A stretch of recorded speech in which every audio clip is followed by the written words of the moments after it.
বেনাপোল স্থলবন্দর আন্তর্জাতিক মানের ইউনিফাইড বন্দর করতে সরকার ও বিশ্ব ব্যাংক এক্সেস প্রকল্প নিয়েছে, কিন্তু প্রয়োজনীয় ১০২ একর জমির মধ্যে এ পর্যন্ত অধিগ্রহণ হয়েছে মাত্র ৫২ একর, যা বন্দর আধুনিকায়ন বড় বাধা বলে অভিযোগ ব্যবহারকারীদের।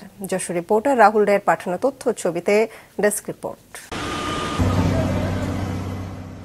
দেশের সবচেয়ে বড় স্থলবন্দর বেনাপোলের জায়গা সংকট দীর্ঘদিনের। এই বন্দরে আমদানি রফতানি উত্তরোত্তর বাড়লেও শেড, ইয়ার্ড ও স্টোরেজ সুবিধা অপ্রতুল।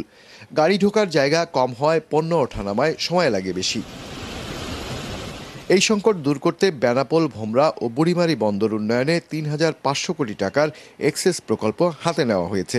কিন্তু বেনাপোলে ১০২ একর জমির বিপরীতে এখনও পর্যন্ত অধিগ্রহণ হয়েছে মাত্র ৫২ একর। অবকাঠামোর সংকটে বন্দরের কার্যক্রম প্রতিদিনই বাধাগ্রস্ত হচ্ছে বলে অভিযোগ বন্দর ব্যবহারকারীদের। যে মাল আমাদের এখানে আসে সে আহার পরে জায়গা হয় না, মাল আমাদের গাড়িতে দাঁড়িয়ে থাকে, যার জন্য আমাদের অনেক ব্যবসা ব্যাহত হয়। এই ৫২ একরের জমিতে যে উন্নয়ন তাতে পরিপূর্ণতা আসবে না। ব্যবহারকারীদের অভিযোগ, ভারী পণ্য ওঠানামায় ক্রেন সংকট রয়েছে বন্দরে, স্থান সংকটে ট্রাক জট নিত্যদিনের চিত্র। অন্যদিকে বন্দর শ্রমিকদের জন্য নেই চিকিৎসা সুবিধা।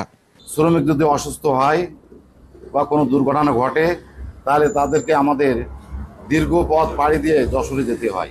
বন্দর সম্প্রসারণ, পানি নিষ্কাশন, ফায়ার স্টেশন, স্বাস্থ্যকেন্দ্র এবং পণ্য জট নিরসনে এই কার্যক্রম বৃদ্ধি পাবে আমরা প্রত্যাশা করছি। বন্দর কর্তৃপক্ষ বলছে, জমি অধিগ্রহণ সংকট সহ সব বিষয়ে ঊর্ধ্বতন কর্মকর্তাদের জানানো হয়েছে। ব্যবসায়ীদের যে দাবি রয়েছে ১০২ একর জমির বিষয়ে, এটি আমরা সরকারকে জানিয়েছি। সরকার সিদ্ধান্ত নিয়েছে ৫২ একর জমি অ্যাকুইজিশনের বিষয়ে। পরবর্তীতে সরকার যদি সিদ্ধান্ত নেয় সেই মতে আমরা বাস্তবায়ন করব। এটি সরকারের উপর নির্ভর করে। বেনাপোল বন্দর থেকে প্রতি বছর ৮ থেকে ১০,০০০ কোটি টাকার রাজস্ব আসে সরকারের। তাই এই বন্দর আরও আধুনিকায়ন হলে রাজস্ব আরও বাড়বে বলে আশা ব্যবহারকারীদের। মাছরাঙা নিউজ ডেস্ক।